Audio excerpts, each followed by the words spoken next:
Assalamualaikum warahmatullahi wabarakatuh. Allahumma sholli ala Muhammad wa ala ali Muhammad. Segala puji bagi Allah mempertemukan kita kembali di Majelis Ilmu Damai Indonesiaku. Saya Yomi Fitri, pemirsa hadir hari ini langsung dari Masjid At-Taqwa di Jalan Durian di Kompleks Angkasa Puri di Jatimekar, Bekasi, Jawa Barat. Hari ini Majelis Ilmu Damai Indonesiaku hadir dengan tema yang sangat menarik, yaitu jangan pelit terhadap Allah, yang nantinya akan disampaikan tausiah oleh guru-guru kita yang langsung dipandu oleh rekan saya Muhammad Sofyan yang saat ini sudah berada di dalam masjid. Silakan Sofyan. Baik, terima kasih Yomi Fitri. Assalamualaikum warahmatullahi wabarakatuh.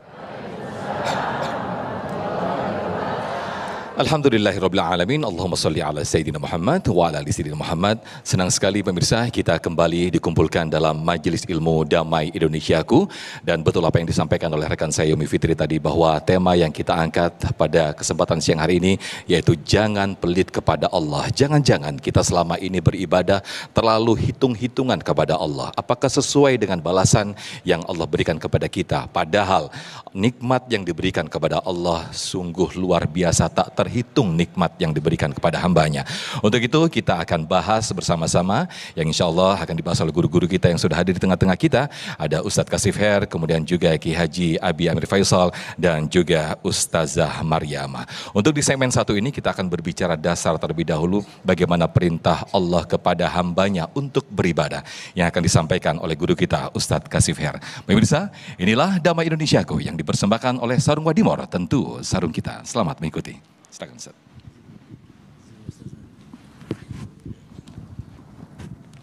Bismillahirrahmanirrahim. Uhayyikum bitahiyatil Islam wa tahiyati ahli jannah.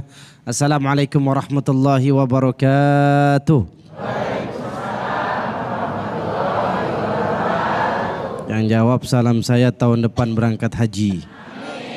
Alhamdulillahi wa kafa, wassalatu wassalam ala rasulil mustafa, sayyidina wa habibina wa qurratu a'yunina sayyidina Muhammad. Allahumma salli wa sallim wa barik alaihi. Yang saya hormati, saya muliakan, ada dua guru yang ada di depan kita yang sangat kami kagumi, Ustadz Abi Amir Faisal Fat, mata Allah tula hayatihi, Abi selalu dipanjangkan umur oleh Allah. Ada juga Ustazah Maryam, semoga selalu disehatkan. Dan juga Bapak Ibu yang hadir pada kesempatan kali ini, jamaah Damai Indonesiaku, Damai Indonesia, seluruh Indonesia yang sangat saya cintai, saya sayangi. Apa sih tujuan Allah ciptakan kita hidup di dunia ini? Di dunia ini tidak lain dan tidak bukan hanya untuk beribadah kepada Allah. Kita diciptakan bukan sekedar buat makan. Kalau kita diciptakan Allah hanya untuk makan, apa bedanya kita sama binatang? Apa bedanya kita sama Kenapa ngomong monyet mukanya ke sini? Apa bedanya kita sama kucing? Kalau kita diciptakan Allah tujuannya hanya untuk, mohon maaf, berhubungan suami istri, apa bedanya juga kita dengan binatang hewan? Kita diciptakan Allah hidup di dunia yang sebentar-sementara ini untuk satu tujuan mulia. Apa itu? Masuk surga. Masuk surga. Nabi Adam alaihissalam tinggal di surga karena melanggar satu pelanggaran Allah. La taqraba hadhihi syajarah fatakuna minadh dhalimin. Karena makan satu pohon yang dilarang Allah, turun ke bumi. Ketika di bumi, apakah Nabi Adam alaihissalam main-main? Apakah Nabi Adam alaihissalam menghabiskan waktunya sia-sia? Tidak. Di bumi beliau nyesel. Kenapa? Lebih enak di surga daripada di dunia. Lebih enak di surga daripada dunia. Apa kata Nabi Adam alaihissalam? Rabbana zalamna anfusana wa illam taghfir lana wa tarhamna lanakunanna minal khasirin. Di dunia hidup selama apapun pasti ujung-ujungnya nggak enak. Ibu tinggal di dunia ini 60 tahun. Gara-gara sepanjang hidup 60 tahun kebanyakan makan gula. Akhirnya kata dokter kena penyakit. Ada penyakit gula. Penyakit diabetes. Enak aja nanti yang tukang jualan gula tobat lagi nggak mau jualan gula. Penyakit diabetes, nggak boleh makan gula lagi kebanyakan, nggak enak tinggal lama-lama di dunia. Apa kata Dokter, ibu kena penyakit asam urat. Kenapa? Kalau kena penyakit asam urat nggak boleh makan ketoprak lagi, nggak boleh makan gado-gado lagi. Betul apa betul? Bapak kena penyakit darah tinggi. Apa kata dokter? Nggak boleh makan yang asin-asin. Tuh, orang mukmin yang cerdas mesti mencerdas. Oh, hidup di dunia makin lama makin gak enak. Saya pengen hidup yang enak selama-lamanya. Dan itu cuma ada di surga. Nah, untuk mendapatkan surga ini, Allah Azza wa Jalla ngasih kita tips, resep, rumusnya apa itu? Jadikan tujuan hidup kita hanya untuk beribadah kepada Allah. Kalau beribadah kepada Allah Azza wa Jalla, kita akan dimasukkan ke dalam surga. Ya ayyatuhan nafsul mutmainnah irji'i ila rabbiki radiyatan mardiyah fadkhuli fi ibadi wadkhuli jannati. Orang yang masuk surga yang ketika hidup di dunia dia mau dan bangga memproklamirkan dirinya sebagai hamba-hamba Allah. Orang yang menjadikan ibadah tujuan hidupnya itu yang akan dijadikan surga tempat tinggal dia nanti di akhirat. Amin. Bukan menjadikan dunia tujuan hidupnya. Surga jauh dari orang hamba dunia, hamba duit, hamba popularitas, hamba jabatan. Enggak, hamba Allah. Kita diciptakan Allah. Semakin kita menganggap diri kita hamba Allah, semakin Allah muliakan. Ingat, semakin kita menganggap diri kita hamba Tuhan, Allahu Rabbul Alamin, kita semakin dimuliakan Allah. Tapi sebaliknya, ketika kita menganggap diri kita hamba selain Allah, kita pasti dihinakan. Pasti dihinakan oleh Allah Azza wa Jalla. Ingat, ketika Nabi Isra Mi'raj, apa yang disebut oleh Allah dalam Al-Quran? Apalagi sekarang kita di bulan Rajab, bulan Isra Mi'raj. Apa kata Allah Azza wa Jalla? Kita sedikit belajar tafsir. Subhanalladzi asra bi'abdihi ليلا من المسجد الحرام إلى المسجد الأقصى الذي باركنا حوله لنريه من آياتنا إنه هو السميع البصير. Maha suci Allah yang memberangkatkan hambanya. Bayangkan ibu, nama Nabi Muhammad nama yang menggelegar. Yang kita sebut sekali solawat 10 kali dibalas sama Allah solawat kita. Tapi ketika sebut Isra Mi'raj yang disebut abdihi.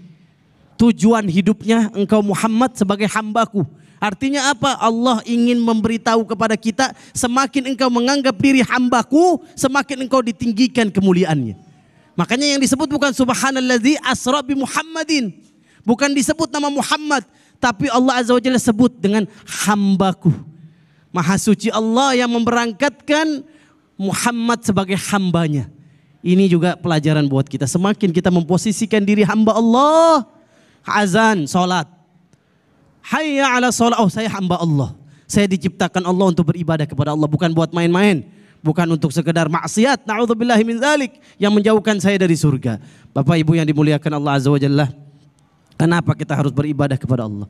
Karena Allah sudah memberikan hal banyak dalam hidup kita. Nikmat yang begitu dahsyat. Yang gak bisa kita beli dengan apapun dan berapapun. Satu saat saya pernah ngobrol dengan seseorang. Dia kerja di Jalan Jenderal Sudirman, Jakarta. Rumahnya dia di Bogor. Saya tanya, berapa jam perjalanan Pak? Saya Ustadz 3 jam perjalanan. Pergi 3 jam, pulang 3 jam. Berapa jam tuh? Pergi dalam keadaan anaknya masih tidur, pulang dalam keadaan anaknya sudah tidur. Terus saya tanya, apakah Bapak happy? Bapak bahagia? Oh, saya bahagia Ustadz. Kenapa? Saya gara-gara kerja nih berpuluh-puluh tahun, bos saya kasih rumah. Gara-gara saya kerja berpuluh-puluh tahun, saya dikasih mobil. Saya merenung ibu perkataan Bapak ini, menangis saya. Ya Allah Azza wa Jalla, Allah manggil kita hayya ala sholat, tapi kita enggak memenuhi panggilan Allah. Mana yang lebih mahal? Mobil yang dikasih bos kita, apa rumah, apa kaki yang dikasih Allah? Mau enggak kakinya diganti mobil Velfire? Nyebut merek enggak tuh? Nah, yang lebih mahal pemberian Allah daripada pemberian manusia. Mau nggak jantungnya diganti rumah di Pondok Indah? Mana yang lebih mahal, rumah apa jantung dari Allah? Allah Azza wa Jalla memberikan kita lebih mahal, lebih berharga dari apapun yang manusia berikan kepada kita. Allah berikan kita mata, Allah berikan kita tangan yang nggak bisa kita bayar dengan apapun dan berapapun. Ya, sudah. Baik, boleh saya Diri bahaya tandanya. Sudah 30 detik. Boleh diteruskan sedikit Ustadz Kasifer, mungkin ada sedikit konklusi yang mungkin bisa disampaikan terlebih dahulu sebelum saya. Ya, intinya Bapak Ibu yang dimuliakan Allah, para pemirsa, ketika kita menganggap diri kita hamba Allah, di situ Allah akan selamatkan kita nanti dunia akhirat. Ketika kita dikubur, yang ditanya 3 pertanyaan, bukan yang lain. Man rabbuk, wa madinuk, wa man nabiyuk. Siapa Tuhanmu, apa agamamu, siapa nabi yang diutus kepadamu. Dan yang bisa menjawab adalah orang yang tahu eksistensi dia dalam hidup di dunia ini. Baik, terima kasih Ustadz Kasifer yang telah menyampaikan di segmen 1 ini dengan ulasan yang sangat luar biasa sekali. Bagaimana tiada lain dia dan tiada bukan perintah Allah kepada semua hambanya, semua makhluknya hanya untuk beribadah kepadanya. Bagaimana seruan nabi-nabi kita Rasulullah SAW begitu berdakwah, yaitu menyuruhkan untuk beribadah kepada Allah Subhanahu Wa Taala. Lantas pertanyaannya, bagaimana ketika kita beribadah terlalu hitung-menghitung berapa banyak ibadah yang telah kita lakukan, namun ada bergumam di dalam hati kita, berapa balasan yang Allah berikan kepada kita. Nah, jangan-jangan kita terlalu hitung-hitungan dalam beribadah. Nah, itu insya Allah yang akan disampaikan oleh guru kita Ustazah Mariamah di segmen kedua nanti. Tetaplah di Damai Indonesiaku. Usai jeda, kami akan kembali.